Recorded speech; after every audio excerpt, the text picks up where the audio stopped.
नमस्कार, आपलं स्वागत आहे आयकॉन स्टील प्रस्तुत बिल्ड आयकॉन या उपक्रमामध्ये. आज आम्ही आलो सांगलीमध्ये आणि माझ्यासोबत आहेत इंजिनियर मुकेश शेटजी सर. नमस्कार. जे ऑलमोस्ट 20 वर्षांपासून या फील्डमध्ये अतिशय उत्तमरित्या कार्यरत आहेत. अनेक रेसिडेन्शियल बंगलो असतील, आता बिल्डर डेव्हलपर म्हणून पण एका वेगळ्या रोलमध्ये त्यांनी काम सुरू केलेलं आहे. त्याच्यामध्ये अनेक रो हाऊसचे प्रोजेक्ट्स असतील, प्लॉटिंगचे प्रोजेक्ट आहेत, रेसिडेन्शियल, कमर्शियल अशा वेगवेगळ्या प्लॅटफॉर्मवरती काम करतात. त्यामुळे त्यांच्या या अनुभवाबद्दल, प्रवासाबद्दल आपण बिल्ड आयकॉन या प्लॅटफॉर्मवर त्यांच्याशी गप्पा मारणार आहोत. थँक्यू. येस. तर आता गप्पांना आपण इथून सुरुवात करूया. ते म्हणजे तुमचा शैक्षणिक प्रवास कसा होता? म्हणजे साधारणपणे स्कूल डेज, अगदी शाळा कुठली होती, मग कॉलेज कुठलं होतं, सिव्हिल इंजिनिअरिंग या फील्डमध्ये येण्यामागचं मोटिवेशन कोण होतं, राईट. आणि एज्युकेशनल तुमचा हा पार्ट कसा होता, त्याबद्दल काय सांगाल? ॲक्च्युली माझं स्कूलिंग झालं होतं ते मिरजेमध्ये न्यू इंग्लिश स्कूलमध्ये झालेलं होतं. म्हणजे 10th पर्यंत मी न्यू इंग्लिश स्कूलमध्ये होतो. अँड आफ्टर दॅट सायन्स, म्हणजे ॲक्च्युली 10thला जरा चांगले मार्क्स पडले, मोटिवेट झालो आणि त्यामुळे सायन्स फील्ड सिलेक्ट केलं. आणि विलिंग्डन कॉलेज म्हणून सांगलीमध्ये जे आहे, त्या काळचं सगळ्यात सुप्रसिद्ध कॉलेज विलिंग्डन होतं सायन्ससाठी. तिथं ॲडमिशन मिळाली. 11वी-12वी ॲडमिशन तिथं मिळाल्यामुळे ती कंप्लीट केली. आणि आफ्टर सायन्स ॲक्च्युली काय झालं की सिव्हिल इंजिनिअरिंग ॲज सच असा विषय नव्हता. पण त्या वेळेला खूप काही असे ब्रांचेस किंवा खूप काही वेगवेगळे प्रकारचे काही स्कोप्स नव्हते किंवा माहिती सुद्धा कमी होती. आणि इन द इयर 1994 मध्ये 1994 मध्ये 12th कम्प्लीट झालं. आणि आमचा फॅमिली बिझनेस जो आहे, तो 1881 सालापासूनचा मिरजेमध्ये आपला बिल्डिंग मटेरियलशी रिलेटेड बिझनेस आहे. ओके. आणि त्या बिझनेसशी रिलेटेड असल्यामुळं एक त्यातली माहिती म्हणा किंवा त्या फील्डशी इन टच म्हणा, ते मी सुरुवातीपासून होतो. ओके. आणि रिलेटेड टू दॅट फील्ड आपल्याच फॅमिली बिझनेसला एक पॅरलल बिझनेस करायचा म्हणून मी सिव्हिल इंजिनिअरिंग हा फील्ड सिलेक्ट केला. आणि मग after 12th Padmabhushan Vasantdada Patil institute of technology बुधगावमध्ये जे कॉलेज आहे, इंजिनिअरिंग कॉलेज, तिथं ॲडमिशन घेतलं. आणि बी सिव्हिल मी तिथं 1998 मध्ये पासआउट केलं. पासआउट केलं. वा. Yes. मग जसं ही एक जर्नी आहे, तशी आता हा. याच्या पुढची जर्नी अजून इंटरेस्टिंग असते. ते म्हणजे सिव्हिल इंजिनियरच्या आयुष्यातली की राईट. पहिला केलेला प्रोजेक्ट राईट. Independently, right. तर तेव्हा एक थोडं रिस्पॉन्सिबिलिटी जास्त असते, हा. तेव्हा थोडं प्रेशर असतं, हा. फ्रेशर असतो, त्यामुळे बर्डन असतं. हो. तर तो एक्सपिरियन्स कसा होता, त्याबद्दल काय सांगा? आफ्टर इंजिनिअरिंग ॲक्च्युली मी पुण्यामध्ये गेलो आणि आमचा जो ग्रुप होता त्याच्यामध्ये मी MPSC, इंजिनिअरिंग मधलं जे MPSC असतं ते करण्यासाठी मी तिथं क्लासेस वगैरे लावले, त्याच्यासाठी ट्राय केला. आणि एक कालांतरानंतर म्हणजे थोड्या पिरियड नंतर मला असं जाणवलं की गव्हर्नमेंटशी रिलेटेड जॉब काही आपल्याला सूट होणार नाही. आपल्याला पर्टिक्युलरली बिझनेस हेच जास्त बरं पडेल. त्यामुळे मी परत पुण्यामध्ये एक एक्सपिरियन्ससाठी जॉब केला. कुमार प्रॉपर्टीज म्हणून जे एक नामांकित फर्म आहे पुण्यामध्ये, तिथं जॉब केला. त्यांच्याकडून एक सब कॉन्ट्रॅक्ट घेतलं. आणि सगळ्यात माझा पहिला प्रोजेक्ट जो होता तो 30 किलोमीटरचं कंपाऊंड वॉल त्यामध्ये त्यांच्या एका प्रोजेक्टला करायचं होतं. आणि ते कंपाऊंड वॉलचं मला एक सब कॉन्ट्रॅक्ट मिळालं कुमार प्रॉपर्टीज कडून. आणि ते तिथं कम्प्लीट केलं. आफ्टर दॅट मी आलो मिरजेमध्ये परत. मिरजेमध्ये बिझनेस असल्यामुळं थोडंसं आधीपासून बिझनेस माइंड होतंच माझं. आणि मी पहिला प्रोजेक्ट एक रेसिडेन्शियल बंगलो केला. नाही, सॉरी, मी त्याच्याही आधी एक छोटंसं काम केलं. ते एक रूम आणि एक टॉयलेट, हे सगळ्यात माझं इंडिव्हिज्युअली मिळालेलं पहिलं काम होतं. आणि ते एक रूम एक टॉयलेट बांधली. आणि ते जे ओनर होते ते म्हणजे खुश झाले, कारण की एकदम फर्स्ट प्रोजेक्ट आणि मन लावून केलं, चांगलं काम केलं. आणि ॲट ॲक्च्युअल कमर्शियल प्रोजेक्ट जर म्हटला तर मिरजेमध्ये ST स्टँड शेजारी मी एक अपार्टमेंट कन्स्ट्रक्शन केलेलं होतं, निर्मिती अपार्टमेंट म्हणून.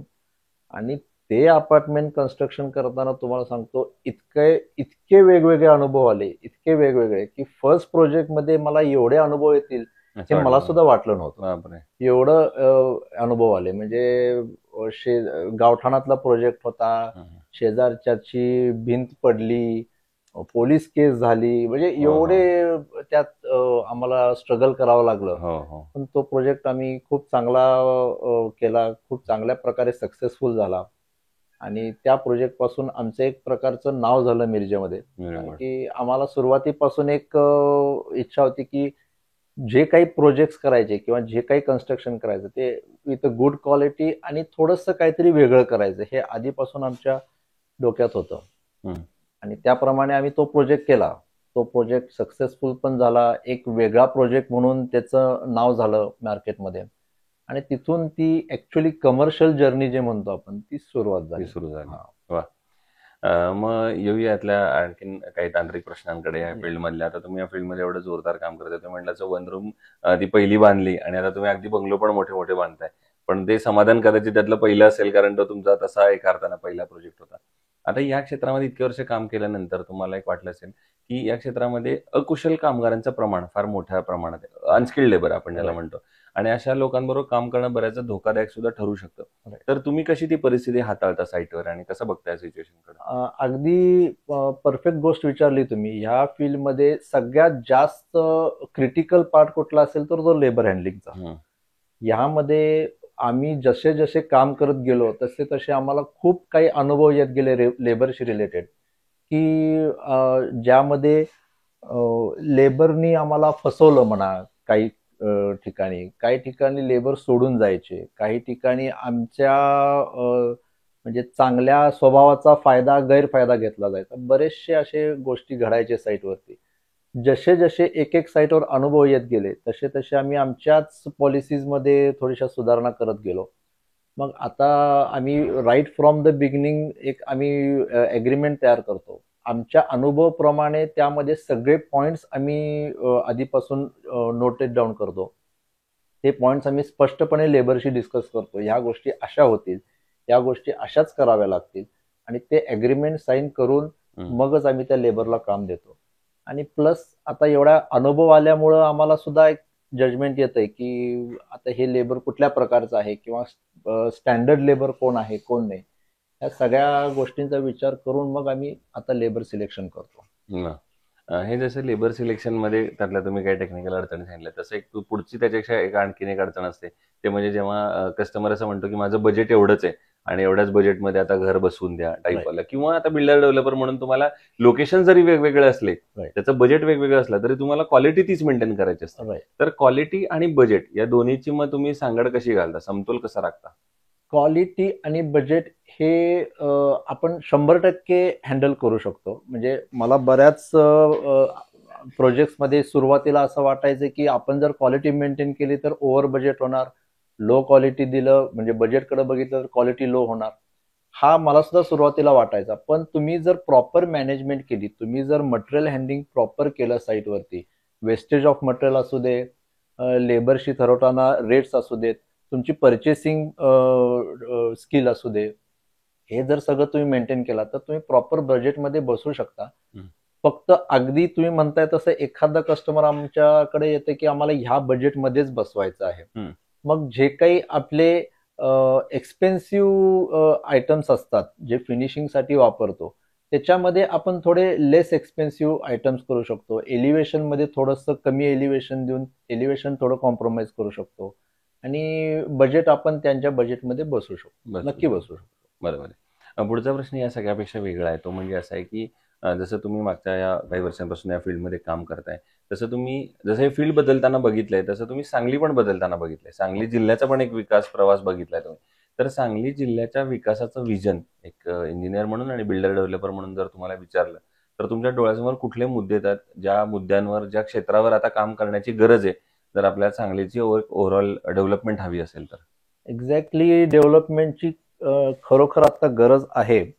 आणि माझ्या आतापर्यंतच्या प्रवासामध्ये भरपूर डेव्हलपमेंट झालेली सुद्धा आहे आणि अजून डेव्हलपमेंटची गरज सुद्धा. हे दोन्ही गोष्टी मी का बोलतोय, कारण की सुरुवातीला सांगली एज सच जर म्हटलं तर खूप बेसिक लेवलला असायचं. जरी जिल्हा असलं तरी खूप बेसिक गोष्टी असायच्या सांगलीमध्ये. आणि कम्पॅरेटिव्हली आज सगळे ब्रँड्स ॲज गुड ॲज सगळे ब्रँड्स आता सांगलीमध्ये आलेले आहेत, just because of the development. Even आपण एक सगळ्यात साधी गोष्ट जरी म्हटली तरी सुरुवातीला सांगली मिरज रोड जो होता तो सिंगल रोड होता, तो आता 4 पदरी रोड झालेला आहे. म्हणजे डेव्हलपमेंट 100% आहे. पण मला असं वाटतंय की सांगलीला जर प्रॉपर डेव्हलप व्हायचं असेल तर सांगलीला स्वतःचं काहीतरी इन्कम ऑफ सोर्स पाहिजे. फॉर एक्झाम्पल इंडस्ट्रीयल डेव्हलपमेंट थोडी चांगली पाहिजे, चांगले इंडस्ट्रीज आले पाहिजेत. आमच्याकडे एवढं चांगलं गणपती मंदिर आहे, एवढं पुराण याचं गणपती मंदिर आहे, ते गणपती मंदिर डेव्हलप होऊन कृष्णा नदी असल्यामुळे थोडं टुरिझम डेव्हलप व्हायला पाहिजे. काही गोष्टी खरोखर इतक्या चांगल्या डेव्हलप व्हायला पाहिजे जेणेकरून सांगलीचं स्वतःचं काहीतरी इन्कम चालू होईल, बाहेरची लोक येऊन इन्व्हेस्ट करतील, सांगलीचे प्रॉपर जे लोक आहेत त्यांना संधी मिळेल बिझनेसची म्हणा, नोकरीची म्हणा, आणि त्याच्यामुळं सगळ्यांचाच ओव्हरऑल बिझनेस धंदा वाढेल. वाढेल. पण मग शासनानं काय पावलं उचलली पाहिजेत असं तुम्हाला वाटतं? हे जर सगळ्याला थोडं अजून चालना द्यायची असेल, प्रमोट करायचं असेल? शासनाला पावलं उचलणं म्हणजे मी तेच म्हणतो तुम्हाला की थोडंसं इंडस्ट्रीयल डेव्हलपमेंट, थोडंसं IT सेक्टर आणायला पाहिजे, थोडंसं इंडस्ट्रीयल डेव्हलपमेंट व्हायला पाहिजे. जे सांगलीचं मूलभूत गरजा आहेत, म्हणजे रोड म्हणा किंवा पाणी म्हणा, हे जर आपण प्रॉपरली, इलेक्ट्रिसिटी म्हणा, प्रॉपरली जर हे प्रोव्हाइड करायला लागलो तर नक्की चांगल्या कंपनीज येतील. आणि त्यासाठी शासनाने जर थोडंसं लक्ष घातलं पॉलिटिकली म्हणा, तर नक्की आपल्याकडं एक चांगले कंपनीज येऊ शकतात, सांगलीकडे बघण्याचा दृष्टिकोन बदलू शकेल. आणि तसं म्हटलं तर आमच्याकडे सांगली मिरज कुपवाड कॉर्पोरेशनकडे लँड अवेलेबिलिटी भरपूर आहे.